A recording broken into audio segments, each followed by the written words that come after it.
Bismillahirrahmanirrahim. Assalamualaikum warahmatullahi wabarakatuh.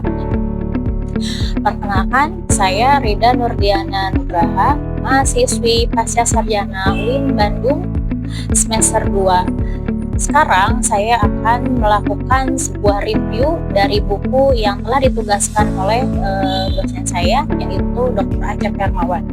Adapun judul bukunya adalah Penilaian Pembelajaran Bahasa Arab, Prinsip dan Operasionalisasinya. Buku ini dikhususkan untuk melakukan penilaian di kelas ya, dan buku ini akan saya review. Untuk reviewnya adalah saya akan bacakan terlebih dahulu jumlah-jumlah daftar isinya atau bab-babnya. Yang pertama adalah mengenai deklarasi tanggung jawab atau internalisasi prinsip dasar dalam penilaian pembelajaran bahasa Arab. Bab yang kedua adalah mengenai nalar penilaian pembelajaran bahasa Arab. Lalu selanjutnya di bab ketiga ada ihwal alat tes dalam pembelajaran bahasa Arab. Lalu di bab 4 ada ihwal alat non-tes dalam pembelajaran bahasa Arab. Selanjutnya di bab 5 ada komponen tes kebahasa Araban. Keenam ada pengembangan tes kompetensi kebahasaan. Di bab 7 ada pengembangan tes kompetensi berbahasa aktif reseptif. Yang ke-8 itu mengenai pengembangan tes kompetensi berbahasa aktif ekspresif. Ada bab 9 mengenai pengembangan tes kompetensi bersastra. Bab 10 itu mengenai analisis butir soal. Bab 11 mengenai analisis validitas dan reliabilitas tes. Bab 12 mengubah skor mentah menjadi skor standar. Dan bab 13 itu statistika elementer untuk penilaian pembelajaran. Bab 14 itu mengenai ihwal penentuan grade, dan bab terakhir mengenai menyoal pendekatan POTS, stimulasi daya pikir dalam penilaian pembelajaran bahasa Arab. Untuk bab pertama itu mengenai diagnostik tadi ya. Yang pertama itu beberapa poin yang harus diperhatikan, yaitu mengenai penilaian pembelajaran. Penilaian pembelajaran ini bukan hanya ajang mencari informasi mengenai pengetahuan, pemahaman, dan keterampilan dalam melakukan pola-pola kebahasa Araban, juga sisi kepribadian peserta didik, tapi juga sebagai arena deklarasi tanggung jawab.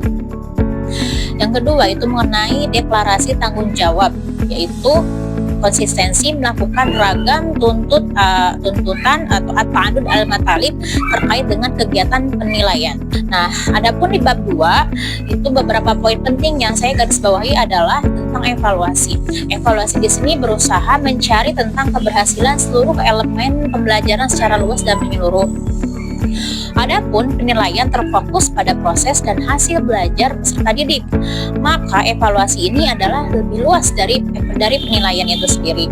Nah, ada dua istilah dalam penilaian bahasa Arab, yaitu al-takwim dan at-takwim. Takwim dan takim. Istilah pertama berarti memutuskan nilai hasil baik secara kuantitatif ataupun kualitatif. Adapun yang kedua itu sekedar memberi nilai, tapi juga mengadakan tindak mulahaqoh atau follow up-nya dari setelah kita melakukan penilaian itu sendiri. Berlanjut pada bab 3 yaitu mengenai tes. Tes adalah alat yang digunakan untuk melihat kemajuan sebuah pembelajaran dalam bentuk pertanyaan, tugas, ataupun seperangkat latihan yang harus dikerjakan oleh testi atau al-muhtabar, sehingga menghasilkan suatu skor tentang tingkah laku atau prestasi yang biasanya ditafsirkan dalam nilai tertentu. Nah, berdasarkan bentuk ekspresi tes, itu ada tes lisan, al-ikhtibar asy-syafawi, tulisan, al-qudaro al-asasi atau diagnostik, ada juga al-ikhtibar al-ilaji. Formatif yaitu al-ikhtibar at-taqwimi, dan sumatif al-ikhtibar al-ijmali. Nah, berlanjut pada bab 4 yaitu mengenai non-tes atau ghair al-ikhtibar. Non-tes ini adalah alat evaluasi yang digunakan secara sistematis dan terencana untuk mendapatkan informasi tentang keadaan siswa sebagai responden atau al-mustajib, bukan dalam konteks pengetesan. Berlanjut pada bab 5 yaitu mengenai komponen tes.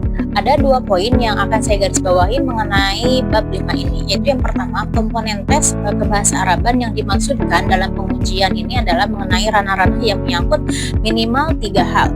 Yang pertama, kompetensi kebahasaan, yang kedua berbahasa, dan yang ketiga adalah bersastra. Poin yang kedua adalah mengenai tes kompetensi kebahasaan yang merupakan pengujian aspek-aspek yang secara garis besar berkaitan dengan struktur gramatikal atau al-tarkib an-nahwi, kosakata yaitu al-mufradat, dan bunyi yaitu al-aswat.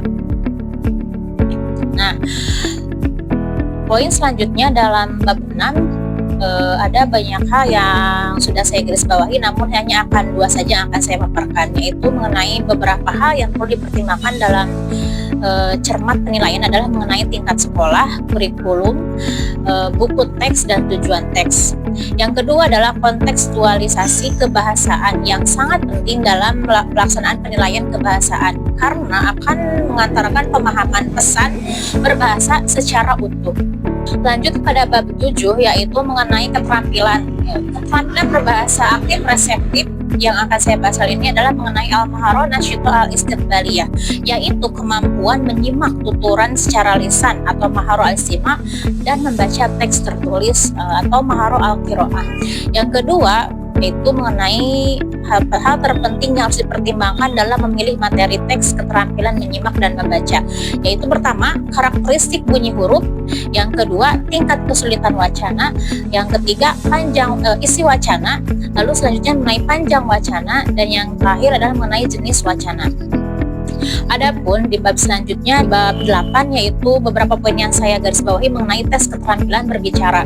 Yang pertama adalah tes keterampilan berbicara ini atau ikhtibar maharah al-kalam, yaitu menguji kemampuan testi dalam menggunakan bahasa secara lisan. Dan yang kedua adalah pertimbangan pemilihan bahan tes keterampilan berbicara, yaitu antara lainnya karakteristik bunyi huruf, wawasan testi atau yang dites, jenis pembicaraan, topik dan konten pembicaraan, serta mitra bicara. Kita lanjut ke bab 9 dan 10. Di bab 9 ini ada istilah sastra yang dipadankan dengan al-adab dalam bahasa Arab yang berdeviasi dengan kesastraan atau susastra atau kesusastraan. Semuanya merujuk pada ekspresi manusia melalui karya-karya tulisan atau lisan berdasarkan pemikiran, pendapat, pengalaman, hingga keperasaan dalam bentuk yang imajinatif, cerminan kenyataan atau data asli yang dibalut dalam kemasan estetik. Lalu berlanjut pada bab 10, yaitu ada 2 hal yang saya garis bawahi, yaitu mengenai analisis butir soal. Analisis butir soal atau tahlil al-bunud adalah identifikasi jawaban yang benar dan salah pada setiap butir soal yang diujikan. Secara umum, analisis butir soal ini menyangkut indeks tingkat kesulitan atau TK, indeks daya beda atau IDB, dan efektivitas option atau kunci jawaban, dan juga ada pengecoh. Kita berlanjut pada bab 11 dan bab 12. Di bab 11 ini ada beberapa hal yang akan saya sampaikan yang telah saya garis bawahi, yaitu mengenai validitas tes atau sidqu al-ikhtibar. Merujuk pada pengertian apakah tes itu dapat mengukur apa yang akan diukur. Nah, oleh karena itu validitas tes ini mempersoalkan instrumen, bukan hasilnya. Nah, ada 4 macam validitas tes, yaitu validitas isi atau al-sidqu al-madmun, validitas konstruksi atau sidqu al-bina, validitas konkuren atau bandingan atau sidqu at-talazum, dan validitas prediktif atau sidqu at-tanabu. Di bab selanjutnya, yaitu bab 12, yaitu ada 2 hal yang saya garis bawahi, yaitu yang pertama mengenai penilaian dengan standar absolut. Penilaian dengan standar absolut atau al-taqyim bil miyar al-mutlaq itu adalah nama lain penilaian dengan acuan kriteria atau PAK, yaitu penilaian yang mengacu pada standar ideal, yaitu standar yang ditetapkan secara absolut oleh pembuat tes berdasarkan jumlah soal, bobot masing-masing soal, dan presentase penugasan yang disyaratkan. Yang kedua adalah penilaian dengan standar absolut atau PSA, mencerminkan penguasaan responden atau peserta tes terhadap bahan pelajaran yang telah diberikan oleh guru tersebut. Baik, kita menuju bab menjelang bab akhir ya, yaitu bab 13 dan bab 14 serta bab 15. Di bab 13 ini mengenai statistika elementer. Statistika elementer ini adalah statistika dasar yang perlu dikuasai untuk menganalisa hasil tes. Statistika ini mencakup aspek-aspek dasar pengembangan hitungan pada tahap lebih lanjut, antara lain tahap distribusi frekuensi, skor rata, standar deviasi, dan analisis korelasi. Sekarang kita berlanjut pada bab yang 14. Yang ke-14 yaitu ada 2 poin yang saya sudah garis bawahi. Yang pertama mengenai grading atau tadrij. Grading adalah penentuan grade sebagai nilai akhir tes atau ujian yang menunjukkan tingkatan atau urutan kualitas. Nilai tersebut dapat ditunjukkan secara kuantitatif, yaitu secara angka atau jumlah, dan atau kualitatif secara kata atau ungkapan. Adapun scoring atau ad-darajah yaitu pemberian skor atau al-darajah sebagai hasil mentah dari suatu tes atau ujian. Poin kedua dari bab 14 ini adalah keberadaan grade sangat penting sehingga bisa dijadikan sebagai salah satu tanda kelulusan, keberhasilan, bahkan dalam konteks keseluruhan pelajaran berperan sebagai bagian dari penunjang dunia kerja. Bab terakhir yaitu mengenai HOTS atau High Order Thinking Skills adalah pendekatan dalam penilaian di ranah kognitif atau al-maj'al al-ma'rifi yang menstimulasi keterampilan berpikir level tinggi sebagai kelanjutan dari MOTS dan LOTS. Adapun part terakhir dari video ini adalah mengenai argumen dan penutup dari video ini. Mengenai argumentasi saya tentang buku ini adalah buku ini agak cukup berat ya, dan buku ini sebaiknya ketika baca buku ini langsung dilakukan praktek penilaian. Misalkan pada saat kita sedang melakukan penilaian ujian akhir ya gitu, kita bisa buka dulu buku-buku ini, lalu kita pakai panduan buku ini dan lalu langsung dipraktekkan. Karena kalau misalnya kita hanya baca saja buku ini, kita tidak akan mengerti, tidak akan paham, karena buku ini adalah praktik ya, untuk dipraktikkan. Nah, selain itu buku ini sebenarnya menggunakan bahasa-bahasa yang sangat baku. Maka disarankan ketika baca buku ini kita juga sekali membuka kamus ya, KBBI yang berlaku di kita. Nah, part terakhir adalah penutup.